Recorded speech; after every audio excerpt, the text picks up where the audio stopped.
Terminando el tiempo anterior, les decía que la Escritura fue dada a los creyentes. Miren por favor Filipenses 1, que yo se lo citaba recién. Versículo 1, dice: Pablo y Timoteo, siervos de Jesucristo, a todos los santos en Cristo Jesús que están en Filipos, con los obispos y diáconos. ¿A quién va dirigida la carta? A todos los santos en Cristo Jesús. Esos somos nosotros. Lo mismo cuando Pablo escribe a los Corintios. Por favor, Primera Corintios dice: Pablo, llamado a ser apóstol de Jesucristo por la voluntad de Dios, y el hermano Sóstenes, a la iglesia de Dios que está en Corinto, a los santificados en Cristo, llamados a ser santos, con todos los que en cualquier lugar invoquen el nombre de nuestro Señor Jesucristo, Señor de ellos y nuestro. ¿Ven? La palabra fue dirigida, las epístolas fueron dirigidas a los creyentes. Es importante que nos demos cuenta de eso, hermano. La palabra no fue dirigida simplemente a los pastores o a los escritores o a los teólogos, para que ellos resuelvan ahí todo el griego y todo eso, sino que fue dada o dirigida a todos los creyentes, y es nuestro deber y debe ser nuestro deleite interpretarla correctamente. Y hablando de deleite, ¿se acuerdan en Salmos? Bienaventurado el varón que se deleita en la ley de Jehová de día y de noche. Vamos a leer un parrafito de Salmo 119. Vamos a leer el cuarto párrafo. Les dije que están ordenados. Este Salmo 119 es bien largo, está ordenado en forma de 22 párrafos. Cada párrafo comienza con cada una de las letras del alfabeto hebreo, y cada párrafo tiene 8 versículos. El cuarto párrafo es la letra Dalet, y dice Salmo 119, 25: Abatida hasta el polvo está mi alma, vivifícame según tu palabra. Te he manifestado mis caminos y me has respondido, enséñame tus estatutos. Hazme entender el camino de tus mandamientos, para que medite en tus maravillas. Se deshace mi alma de ansiedad, susténtame según tu palabra. Aparta de mí el camino de la mentira, y en tu misericordia concédeme tu ley. Escogí el camino de la verdad, he puesto tus juicios delante de mí. Me he apegado a tus testimonios, oh Jehová, no me avergüences. Por el camino de tus mandamientos correré cuando ensanches mi corazón. Es el gran salmo cuyo gran tema es la palabra de Dios y cómo nos influye en nuestras vidas. En este gran salmo la palabra de Dios es referida, por lo menos creo que como con 10 palabras: ley, mandamientos, estatutos, testimonios, mandamientos, etc. Son como 10 palabras.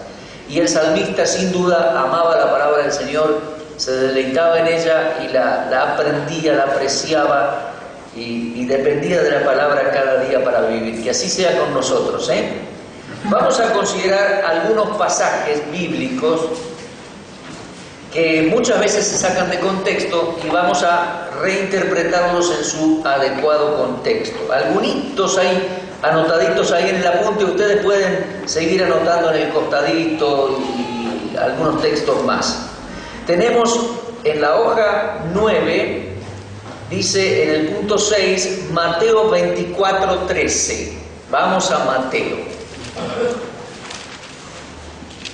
Comúnmente muchas personas mencionan este versículo: el que persevera hasta el fin será salvo. Y así, entonces van hablando de perseverancia para ser salvo, y algunos dicen que la salvación se pierde si no persevera y tal. Pero lo cierto es que deberíamos estudiar el trasfondo y el contexto, y la cosa cambiaría. Vamos a ver varios conceptos de Mateo 24 y 25. que generalmente se desenfocan por no estudiarlos en su trasfondo y en su contexto. Miren, Mateo, el libro de Mateo, comencemos por eso, ¿no? ¿Dónde está este texto? En el libro de Mateo. Y el libro de Mateo es muy particular, muy importante para entender la Biblia. Algún día sería lindo tomar un tiempo así, una semana completa y enseñar Mateo, es muy importante para entender la Biblia. Comienza con la genealogía y las comprobaciones de que Jesús es el Mesías, su nacimiento, la presentación de Juan el Bautista, y ahí está el primer sermón del Señor.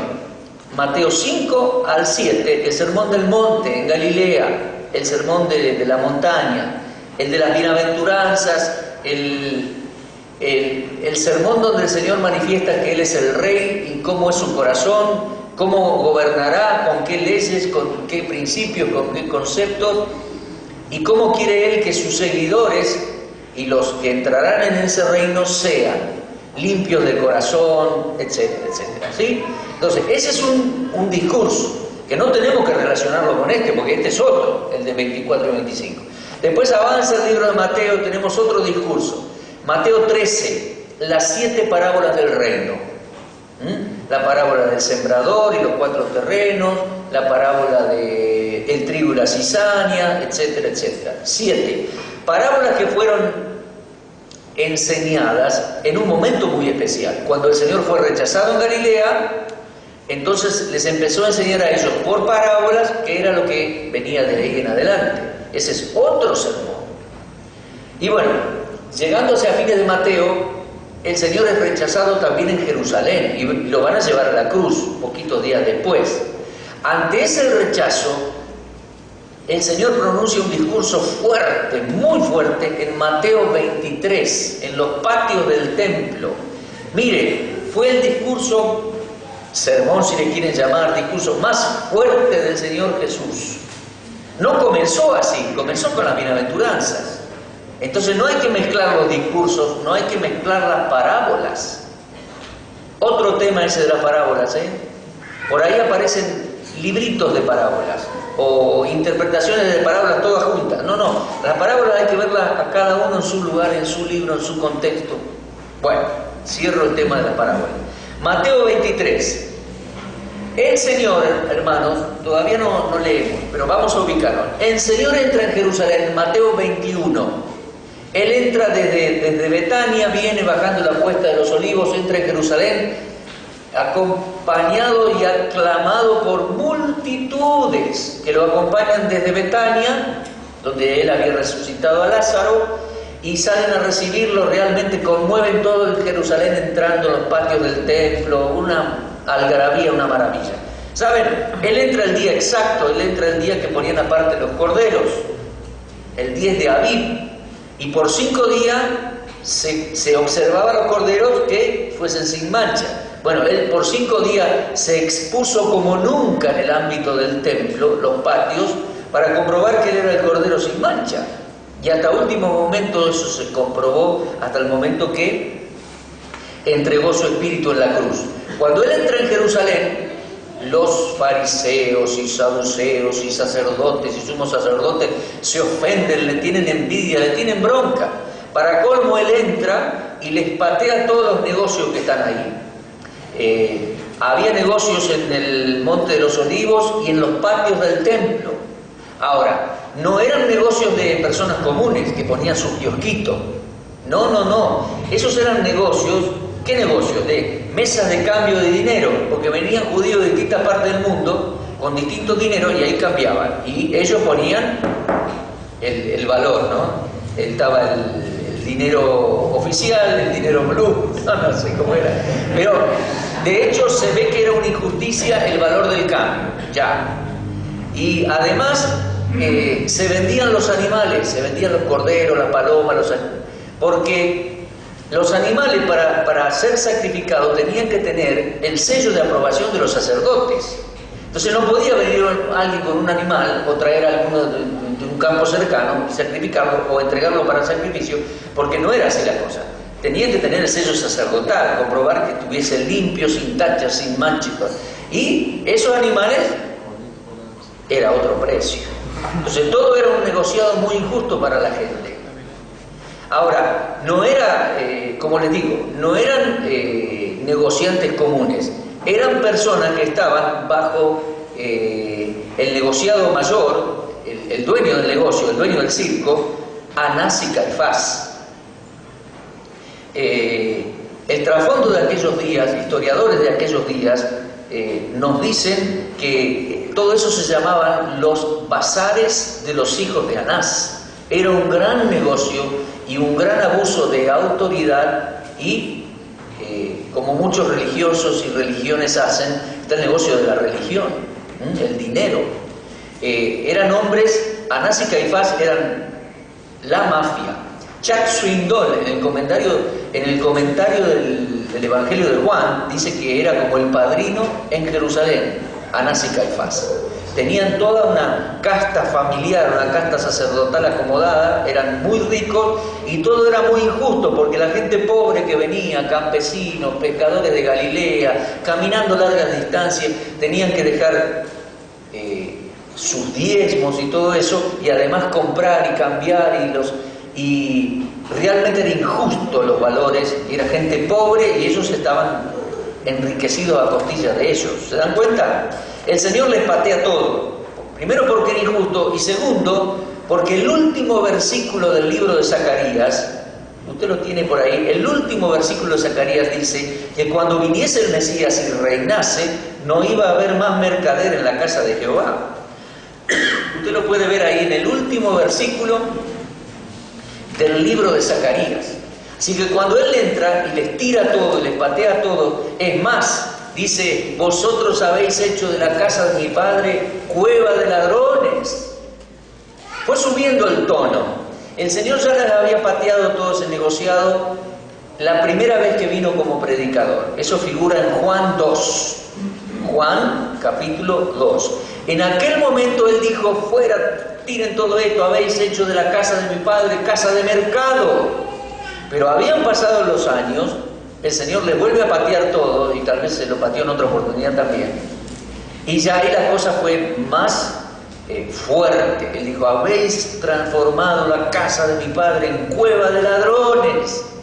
Cuando dice ladrones, está hablando de Anás, Caifás y los grandes sacerdotes, que terminan odiándolo, y ellos son los que lo obligan a Pilato a que lo crucifique. El máximo responsable de la crucifixión del Señor Jesús fue Caifás. Él busca testigos falsos, arma un juicio falso y lo acusa y determina que es culpable. Y lo obliga al Sanedrín a que firme al pie de la nota y obliga a Poncio Pilato que lo crucifique. Terrible. Bueno, ese era el ambiente que se vivía. Él entra en el templo el 10 de Aviv, le patea todo y sale para dormir en Betania y un par de noches se queda en el jardín de Getsemaní. La última noche se queda en Getsemaní sin duda, pero ese era el ambiente que se vivía. Mucha presión, mucho rechazo, y él se expone por 5 días de manera especial en Jerusalén para comprobar que él es el Cordero sin mancha y él es el Mesías.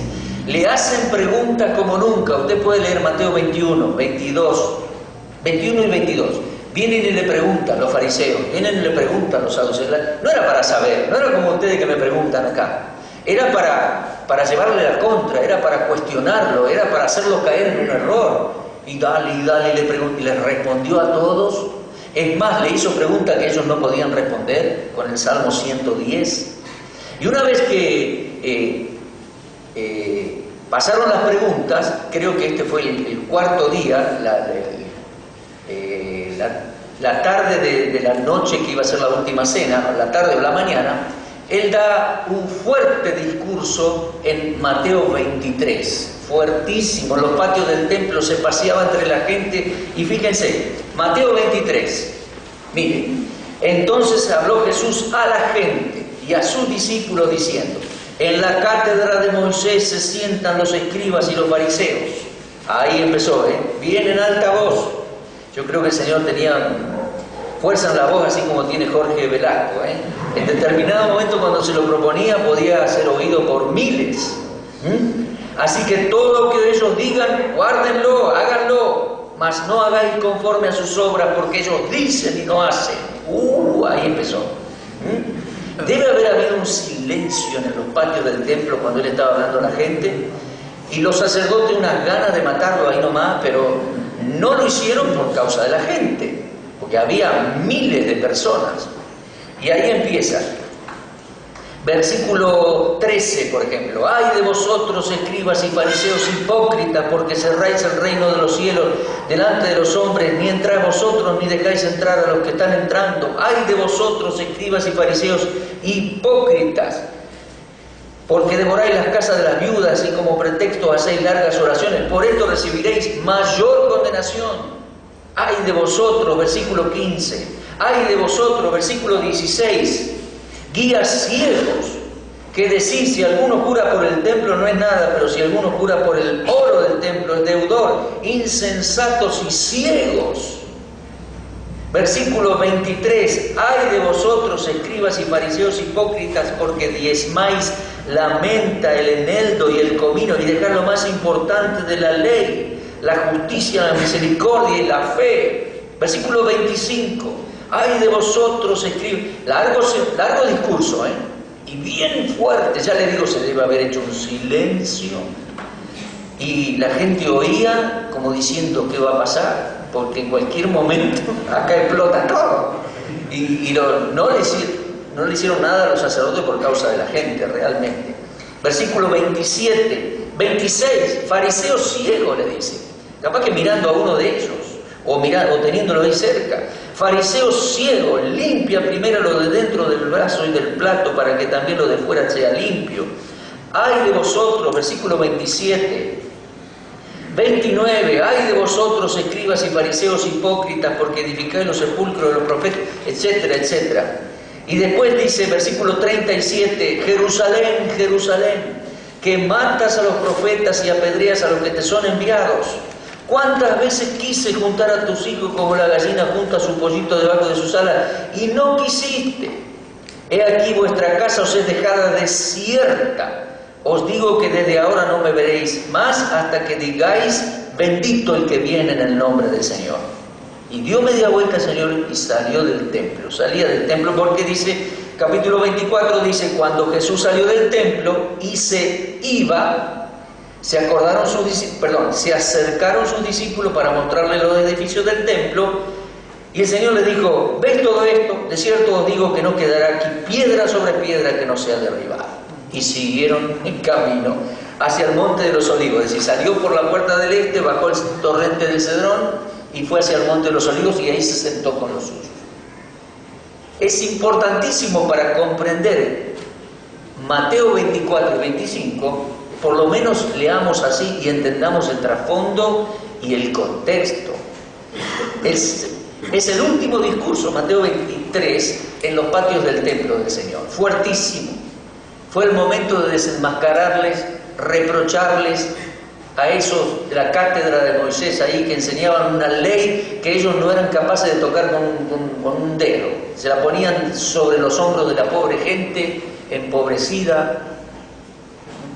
Entonces él les denuncia, les reprocha, y después concluye diciendo, Jerusalén, Jerusalén está en el centro del templo ahí, que matas a los profetas. ¿Cuántas veces quise? No quisiste. Y después dice, he aquí, esta casa es dejada desierta. Él anuncia que ahí los romanos iban a destruir todo. Y después dice, y no me veréis hasta que digáis, bendito el que viene en el nombre del Señor. O sea, hasta que vuelva al mismo lugar. Qué palabras, da media vuelta y se va. Y los discípulos siguen con él. Y vieron cuando la cosa está media tensa y no sabemos qué decir, mejor no decir nada, porque uno mete la pata. Y así hicieron los muchachos. Estaban saliendo y dice, ¿viste, Señor, qué lindo el templo? Qué lindas piedras de mármol. Realmente era algo extraordinario el templo.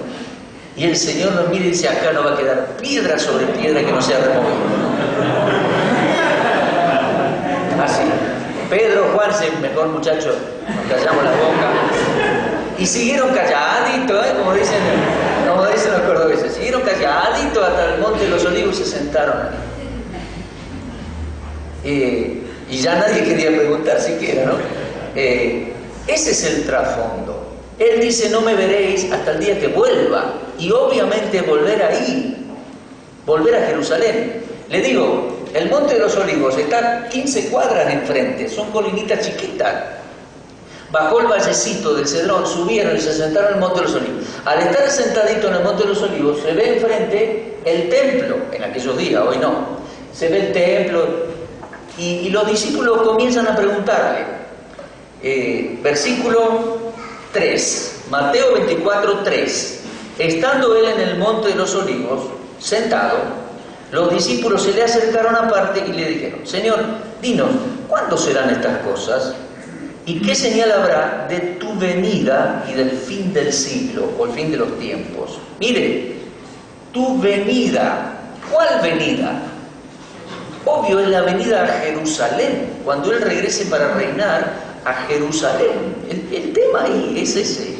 Entonces Él le dice, bueno, vendrán falsos maestros, vendrá tribulación, vendrá reino, se levantará nación contra nación, reino contra reino, rumores de guerra, todo eso está ahí, ¿no? Pero todavía no es el fin, dice, después vendrá. Y el que persevere, y ahí está, en ese contexto está el versículo, Mateo 24, 13. El que persevere, vamos a leer, a ver, versículo 9. Entonces os entregarán a tribulación y os matarán, serán aborrecidos por la gente por causa de mi nombre, muchos tropezarán entonces, se aborrecerán, muchos falsos profetas se levantarán, por haberse multiplicado la maldad, el amor de muchos se enfriará, mas al que persevere hasta el fin será salvo, y será predicado este evangelio del reino en todo el mundo, para testimonio a todas las naciones, y entonces vendrá el fin. El Señor les está hablando del futuro, cuando venga la tribulación y sean esparcidos entre las naciones, y dice, el que persevera hasta el fin será salvo, será predicado el evangelio del reino en aquel tiempo, y después vendrá el fin. O sea, termina la tribulación y va a regresar Él. Le preguntaron eso, ¿cuáles serán las señales de tu venida y el fin del siglo, el fin del tiempo? Entonces, cuando dice Mateo 24, 13, que tendrán que perseverar, serán ellos en la tribulación, los judíos. Otros textos, como Apocalipsis, nos dice que en aquellos días los que estén viviendo tendrán que perseverar y no dejarse marcar por la bestia, porque el que se marca o se deja marcar se pierde para siempre. Entonces, ese es el contexto. Perseverar en la fe hasta la muerte o hasta que el Señor regrese y no dejarse marcar o persuadir por falsos apóstoles. Ese es el falsos profetas, falsos predicadores. Ese es el contexto y trasfondo, hermano. Ahora, muchos lo han sacado el texto fuera de contexto. Si no perseveran, la salvación se pierde. Si no perseveran, hay que perseverar. Y no es así. ¿Se da cuenta cómo la idea encuadrada en el contexto, ahí enmarcada en el contexto, la idea cambia o la idea se adecúa a lo que el Señor estaba diciendo? Un poquito más sobre Mateo 24 y 25, porque en un momento vamos a ver algo del capítulo 25. Hermano, Mateo 24 y 25 es todo un discurso que es la respuesta a lo que los apóstoles le preguntaron. ¿Qué señal habrá de tu venida y del fin del siglo? Le preguntaron eso, responde Mateo capítulo 24 y 25. Entonces, todo lo que dice hasta que termina de hablar, en Mateo 25 termina de hablar, Mateo 26 claramente es otro tema, otra secuencia, otra situación.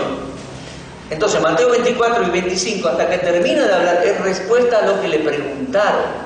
Y el Señor va un poquito más allá, porque en Mateo 25 habla de los juicios que habrá cuando Él regrese. Él será juez, lo vamos a ver en un momento. ¿Entiende entonces, hermano, cómo hay que comprender el contexto y el trasfondo para entender bien los textos y no sacarlo de contexto una frasecita? Ahora, les decía de Mateo 24 y 25, es paralelo a, o trata tema parecido, Marcos 13 y Lucas 21. Y hay que tener cuidado, si uno lo va a estudiar solo Mateo, bueno, estudia solo Mateo. Si lo va a compaginar con los otros dos, hay que prestar atención porque en Lucas, son palabras del Señor también, pero en Lucas el Señor hace ciertas referencias a la destrucción de Jerusalén y el templo en el año 70, que iba a ocurrir en el año 70, y después avanza hacia la tribulación futura. ¿Por qué? ¿Y por qué avanza hacia la tribulación futura? Porque es el mismo escenario, es el monte de los olivos, es el monte Moriah, el monte del templo, es el templo porque los judíos van a reconstruir el templo en el futuro, y es la misma gente, el mismo pueblo de Dios, el mismo templo. Entonces, habla de aquel entonces y salta hacia el futuro al tiempo de la tribulación. Eso también hay que entenderlo. El templo judío fue destruido por los romanos en el año 70.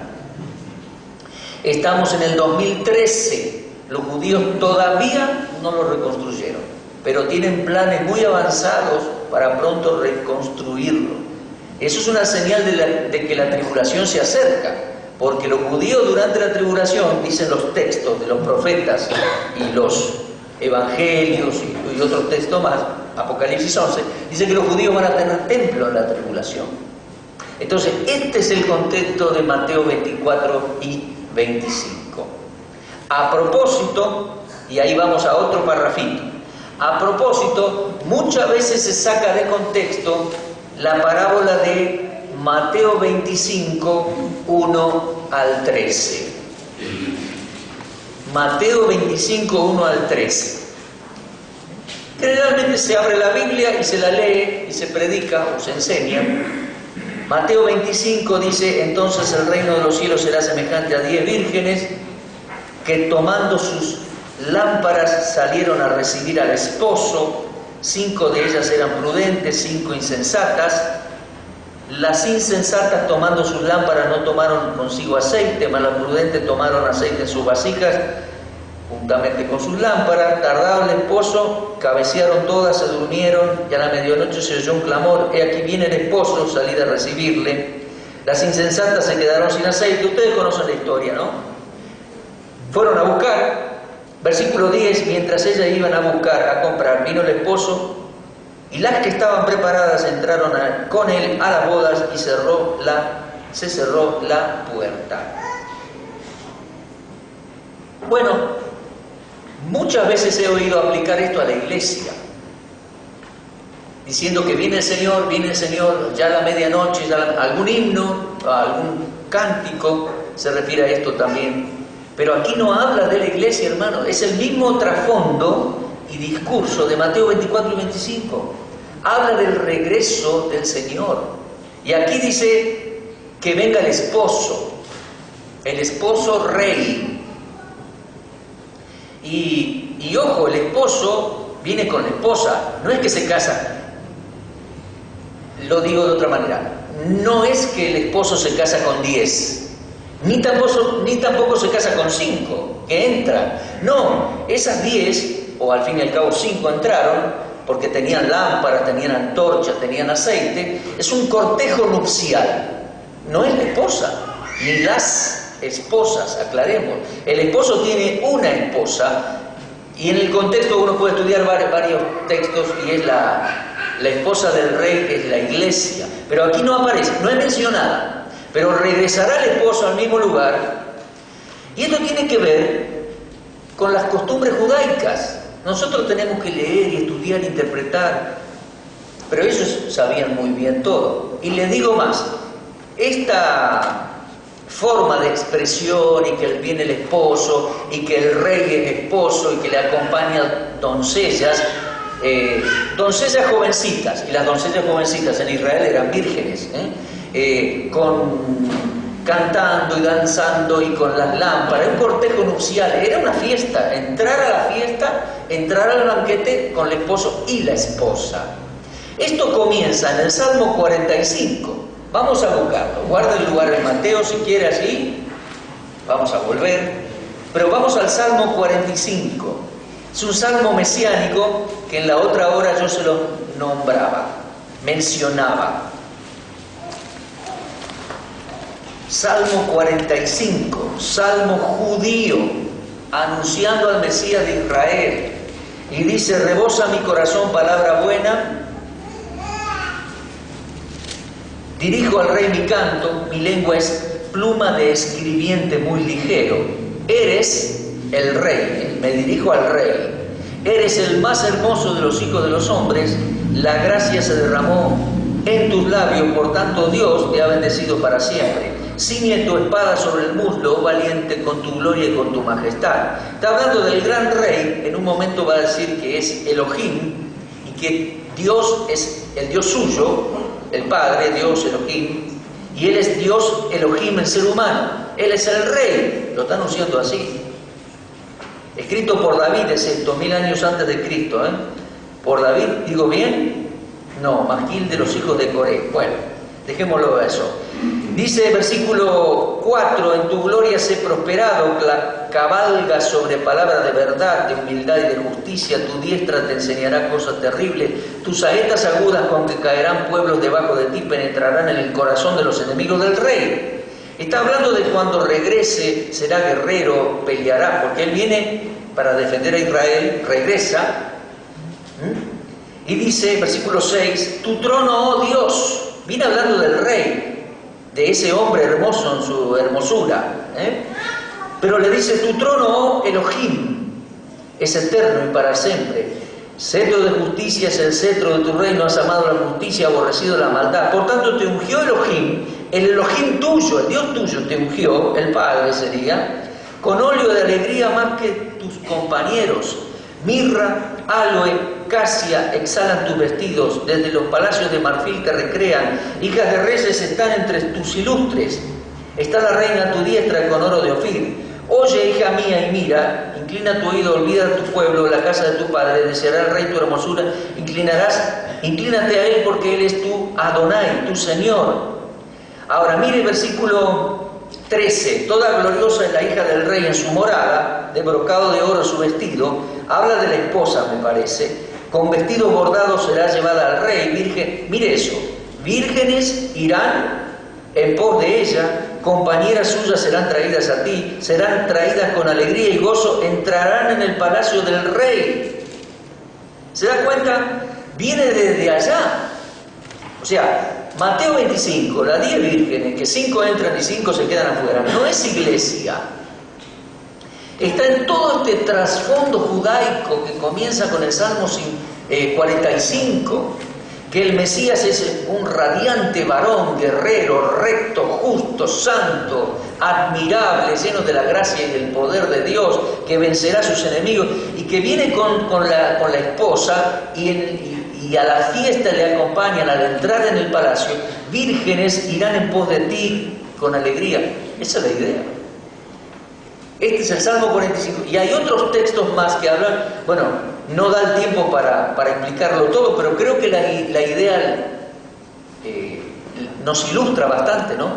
Salmo 45, y hay otros lugares donde el Señor hace ciertas menciones, que también regresa con la esposa, y al estar, le dice a los judíos que estén preparados. Entonces, las 10 vírgenes, y volviendo a Mateo 25, las 10 doncellas son los judíos esperando al Señor, al Rey, en la hora más oscura de la noche, en la hora de la tribulación sería.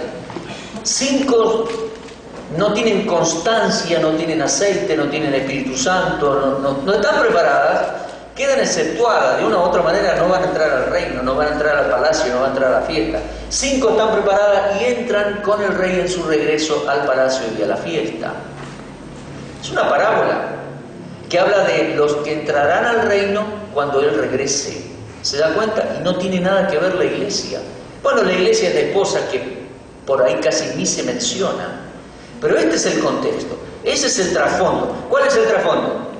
El templo, el discurso de Mateo 23, que se fue, que se sentó y que le preguntaron ¿cuándo vas a volver? Ese es el trasfondo del discurso. Pero tiene otro trasfondo, tiene sus raíces en el Salmo 45, en la costumbre del casamiento hebreo y todo eso.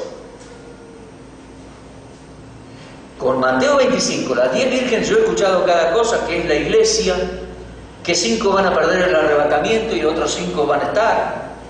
que 5 se quedan como si la tribulación fuese una especie de purgatorio y los 5 se van, que se pierde la salvación porque eran 10 y quedaron 5, cualquier cosa yo he escuchado.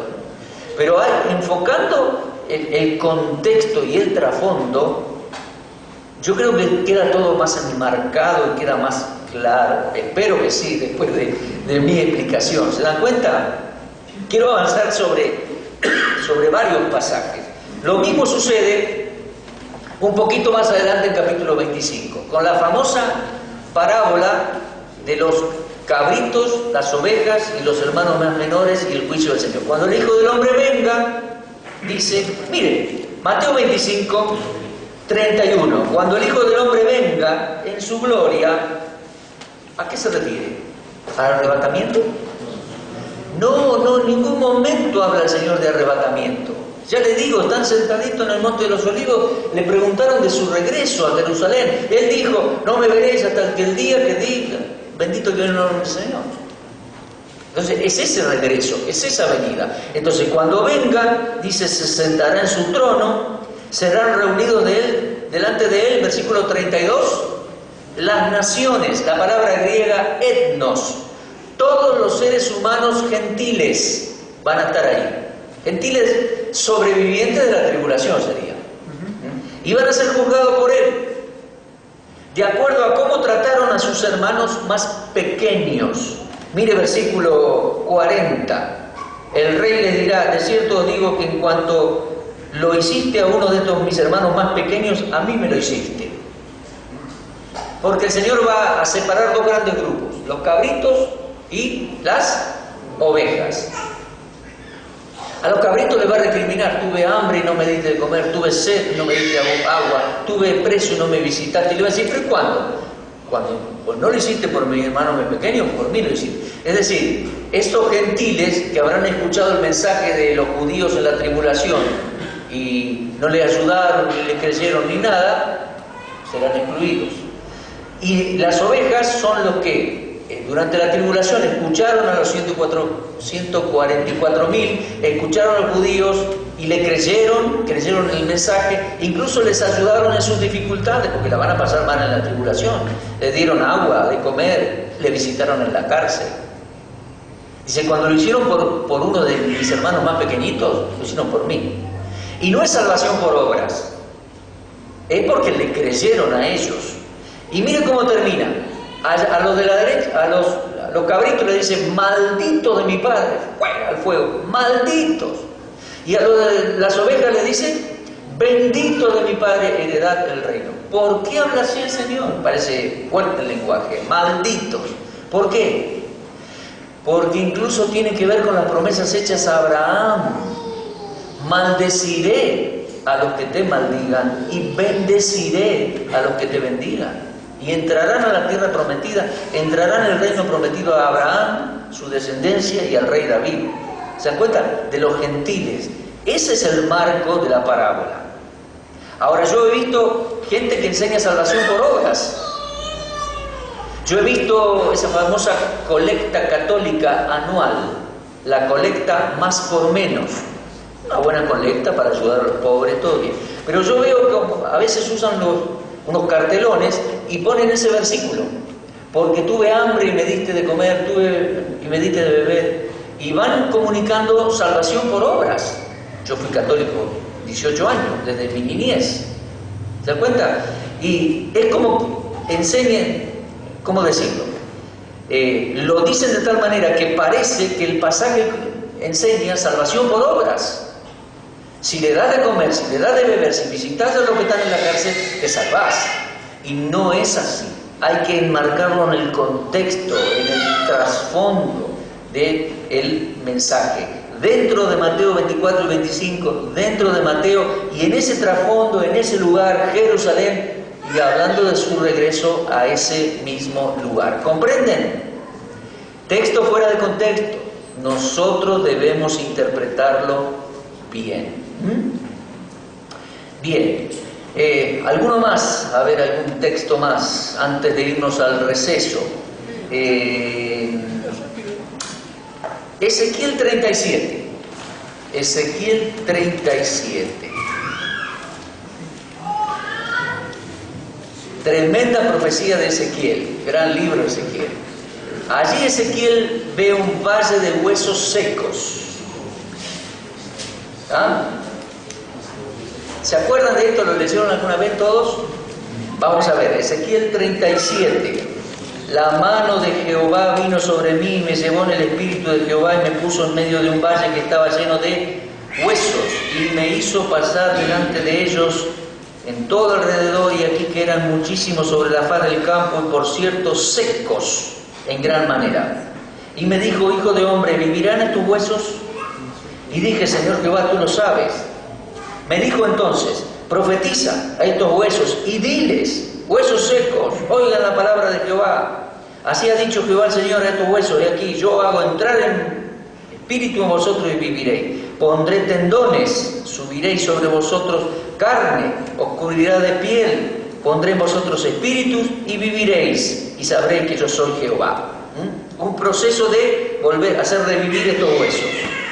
Huesos se ponen en pie. Mire el versículo 7. Profeticé, hubo un gran ruido, un ruido a hueso terrible, Hubo un gran ruido mientras yo profetizaba, y aquí un temblor, y los huesos se juntaron cada hueso con su hueso. Y miré, y aquí tendones sobre ellos, y subió la carne, y la de ellos, pero no había en ellos espíritu. Profetiza el espíritu, me dijo el Señor. Así ha dicho Jehová. Espíritu ven de los cuatro vientos. Versículo 10, profeticé como había mandado, y el espíritu entró en ellos, y vivieron y estuvieron sobre sus pies. Un ejército grande en gran manera, en extremo. Pregunta: ¿qué es esto? ¿Cómo interpretamos esto? Bueno, algunos lo interpretan de distintas maneras. Incluso en estos últimos tiempos, un cantante popular cristiano sacó un nuevo disco que se llama Soplando Vida, ¿verdad? Y habla de esto. Y dice en YouTube, explicando el contenido de sus CD y sus canciones, que los cristianos somos esos que vamos profetizando y soplando vida por la vida. Vamos a los hospitales, llevamos la palabra de Dios, vamos a los parques, vamos llevando la palabra del Señor, vamos soplando vida. Bueno, está bien, la idea no es mala. Las canciones yo no las voy a cuestionar. La idea es linda porque el cristiano lleva vida, comunica, lleva la palabra, y vamos llevando la vida del Señor, etc. No es mala la idea ni cuestiono, pero ¿sabe qué?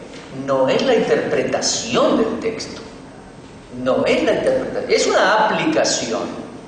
Pero ¿y cuál es la interpretación?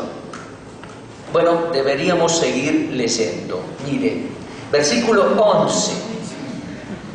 Ezequiel 37, 11. Me dijo luego: hijo de hombre, todos estos huesos son la casa de Israel. Listo, son la casa de Israel. No te salgas de ahí en la interpretación. No son la iglesia, no son los testigos de Jehová, no es el cielo. No. Acá te lo dice. Y en el sentido literal yo creo que queda muy claro. Hijo de hombre, estos huesos son la casa de Israel. He aquí ellos dicen: nuestros huesos se secaron, pereció nuestra esperanza, somos del todo destruidos. Por tanto profetiza y diles: así ha dicho Jehová el Señor, he aquí yo abro vuestro sepulcro, pueblo mío, y os haré subir de vuestras sepulturas, y os traeré a la tierra de Israel.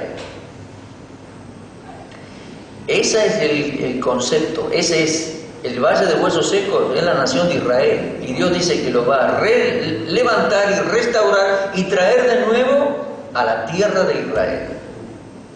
Y sabréis que yo soy Jehová cuando abra vuestros sepulcros y los saque de vuestra sepultura, pueblo mío, y pondré mi espíritu, eso es un paso más, mi espíritu con mayúscula, mi espíritu en vosotros, y viviréis, y os haré reposar sobre vuestra tierra, y sabréis que yo soy Jehová. Yo hablé, lo hice, dice Jehová. Bueno, no cabe duda, es la nación de Israel. ¿Y saben qué? En los días de Ezequiel ellos casi fueron exterminados. Pero fue llevado un remanente cautivo a a Babilonia, y de allá Dios los volvió a traer. Pero creo que esta visión de huesos secos, cantidad, se cumplió hace pocos años, en el siglo pasado, y los judíos así lo interpretan también. Clarito está, los huesos secos son la casa de Israel. Mira, si vas al Museo del Holocausto en Jerusalén, es estremecedor. Ellos tienen tantas cosas ahí, registros históricos de la cantidad de 6 millones de judíos que mató el nazismo hace unos 60 años, un poco más. Y ellos tienen registros casi de 4 millones, nombre y apellido y lugar. Y tienen ahí como proyectores de estos o cañones, tienen como 100 que te van mostrando películas y datos, y vas pasando por el museo y tenés fotos y datos estadísticos y datos históricos y familiares y videos de familiares que te cuentan cómo fue, videos de personas que ya murieron pero estuvieron en el Holocausto. Para ellos y para mí, porque lo leí en varios libros más también, se cumplió la visión del Valle de los Huesos Secos. Estuvieron al borde del exterminio, al borde de que no quedara ni uno. 6 millones mataron, de los cuales 1,5 millones eran niños. Cuando salís del museo, pasás por la parte del Museo de los Niños, se te estremece hasta el paladar. Tremendo, terrible. Estuvieron y mirá lo que dice la profecía. Yo creo que la profecía anunciaba el holocausto y anunciaba de que Dios los iba a volver a ser nación, y lo hizo. En el proceso todavía falta que se conviertan y que reciban el Espíritu Santo. Bueno, próximamente el proceso sigue. En 1948 volvieron a ser nación. Pero mirá, en cuanto al borde del exterminio, versículo 11. Me dijo luego, hijo de hombre, estos huesos son la casa de Israel. He aquí ellos dicen, mirá lo que dicen, nuestros huesos se secaron, pereció nuestra esperanza, somos del todo destruidos. Ese era el sentir de los judíos en el Holocausto. Kilos y kilos y toneladas de huesos secos en todos esos campos de concentración áridos, rodeados de alambre de púas. Terrible, terrible. Y una de las cosas que más me conmueve a mí es ver que ellos, ver las fotos, ver las películas, que ellos no se defendieron. Eran fantasmas, eran flaquitos, consumidos, y tienen textos diciendo, primero, antes de matar nuestro cuerpo, nos mataron el alma. Y están así, con los brazos caídos así, y el tipo los va a matar y no se defienden. Increíble. Esa es la cosa que más me duele. Y una de las cosas que más me consuela, saber que ellos van a encarar la gran tribulación, pero que ahora están preparados y están preparándose. Son uno de los ejércitos más desarrollados en inteligencia del mundo y en tecnología. Es terrible, tremendo. Pero creo que se cumplió la profecía del Holocausto y de que Dios los volvió a ser nación. Estuvieron al borde, dice, somos del todo consumidos, pereció nuestra esperanza. Desde ahí Dios los levantó y los volvió a ser nación. El 14 de mayo de 1948 volvieron a ser nación. Y ahí están, son casi 7 millones en la nación de Israel. Gente muy inteligente, muy trabajadora, de grandes inventos y patentes y premios Nobel y literatura. Impresionante, una tecnología, avances científicos y en computación y en inteligencia, en todo eso son líderes mundiales. Ellos inventaron mucho software y hardware y inventaron hace años el pendrive y todas esas cositas que manejamos hoy nosotros. Tremendo, tremendo. Y bueno, la historia continúa porque la profecía dice que un día tendrán rey y tendrán Espíritu de Dios. Bueno, ya que estamos, enseguida vamos al recreo, pero le termino la profecía. Dice versículo 15 en adelante: vino a mí palabra de Jehová diciendo, hijo de hombre, toma ahora un palo y escribe en él para Judá. Entonces Ezequiel tenía que agarrar un palo, escribir ahí con un marcador para Judá, tener el palo, y dice, toma otro palo y escribe en él para José, palo de Efraín, para toda la casa de Israel sus compañeros. Y júntalos luego el uno con el otro para que sean un solo palo y serán uno solo en tu mano. Y cuando te pregunten los hijos de tu pueblo diciendo, ¿qué es esto? ¿Nos enseñará lo que te propone con eso? Les dirás, así ha dicho Jehová el Señor, y aquí yo tomo el palo de José, que está en la mano de Efraín, y la tribu de Israel sus compañeros, y lo pondré por el palo de Judá, y los haré un solo palo, y serán uno en mi mano, y los palos sobre los que escribas estarán en tu mano delante de sus ojos, y les dirás, así ha dicho Jehová el Señor, y aquí yo tomo a los hijos de Israel de entre las naciones a las cuales fueron, los recogeré de todas partes, y los traeré a su tierra, y los haré una sola nación en la tierra, en los montes de Israel. Un rey será sobre ellos, y nunca más serán dos naciones, ni nunca más dos reinos divididos. Fue claro, ¿no? Si seguís leyendo, dice que Dios va a poner a David por rey de ellos, lo va a resucitar y va a ser rey de ellos, etc.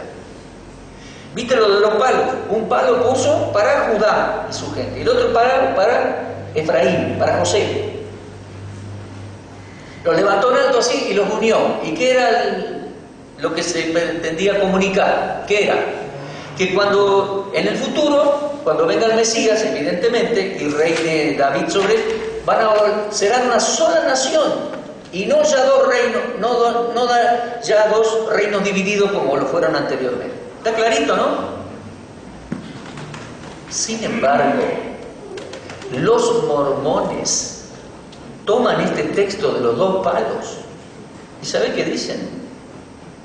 Que un palo, el palo de Judá, es la Biblia para el viejo continente, y el otro palo, el palo de José, es el libro del Mormón para el nuevo continente, el continente americano. Texto fuera de contexto, y la sacaron de la galera.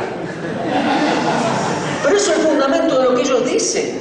Es el fundamento, porque dicen, aquí está. Ahí está, mirá vos. Aquí está. Ven, dice, la Biblia para el mundo antiguo, el palo de Judá, y el palo de José, el libro del Mormón para toda América. Texto fuera de contexto, idea descabellada, porque creo que leyendo cualquiera se da cuenta de que es un presagio, es una profecía que anuncia que serán una sola nación cuando tengan el Mesías. El Señor lo va a recoger como nación, lo va a volver a ser nación, lo está haciendo, es una nación que progresa, no están interesados en ensanchar su territorio. Hoy en día ellos esperan al Mesías, no pelean para ganar tierra, a lo sumo pelean por defender lo que tienen. Ese es el concepto que yo entiendo de ellos, y esperan el Mesías les dará ese reino prometido, la tierra prometida, serán un reino, no ya dos divididos, y dice que tendrán por rey a David, y el Mesías será su Dios y su rey, rey de reyes y señor de señores. Ezequiel 37. Pero ven cómo se puede sacar de contexto. Bueno, espero que además del ejemplo de la sacada de contexto, también hayamos sido edificados en Mateo 24 y 25 y en Ezequiel 37. Oremos y tomamos 5 minutitos porque la hora ha avanzado. Dios, gracias por tu palabra, gracias porque fue dirigida a la gente y hoy tenemos el Espíritu Santo y podemos interpretarla, podemos entenderla. Señor, gracias. Ayúdanos a tener los cuidados adecuados, porque es tu palabra, Señor. Ayúdanos a tener la guía del Espíritu Santo, a leer el texto, el contexto, considerar el trasfondo y interpretarlo bien. Gracias, Señor, por estas profecías, estos capítulos proféticos. En alguna medida ya se cumplieron y sabemos que se van a terminar de cumplir fielmente y a full, por completo, Señor. Grande es tu palabra, Señor. Maravillosa profecía. Ayúdanos a interpretar paso a paso, capítulo a capítulo, de manera correcta, Señor, porque tú lo mereces, es tu palabra y porque nosotros lo necesitamos y nos hace bien. Muchas gracias entonces, en el nombre de Cristo oramos, amén. Tomamos el receso entonces, 5 minutitos porque la hora ha avanzado.